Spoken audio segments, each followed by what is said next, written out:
നമസ്കാരം. നമ്മുടെ പുതിയൊരു ഗവൺമെൻറ് അറിയിപ്പിലേക്ക് നിങ്ങൾക്ക് സ്വാഗതം.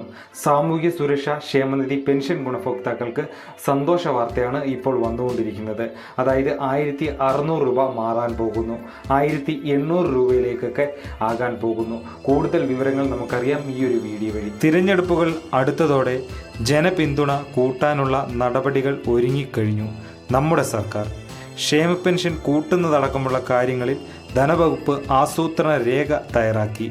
തദ്ദേശ സ്വയംഭരണ സ്ഥാപനങ്ങളിലേക്കുള്ള തെരഞ്ഞെടുപ്പിന് മുൻപ് 100 രൂപ കൂട്ടി 1700 ആക്കാനാണ് ശുപാർശ. ഒക്ടോബറിൽ തന്നെ തുക കൂട്ടിയേക്കും.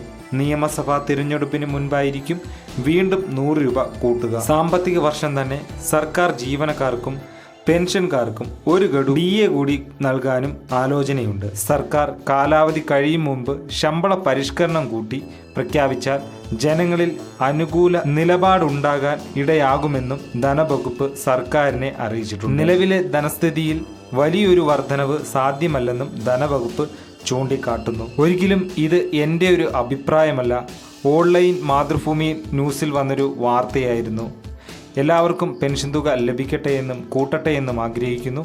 അടുത്ത നല്ലൊരു വീഡിയോയുമായി വീണ്ടും കാണാം. അതുപോലെ തന്നെ നിങ്ങൾക്ക് എന്താണ് പെൻഷൻ തുകയെക്കുറിച്ചുള്ള അഭിപ്രായം കമൻറ്റ് ചെയ്യുക. അടുത്ത നല്ലൊരു വീഡിയോയുമായി വീണ്ടും കാണാം. Good bye.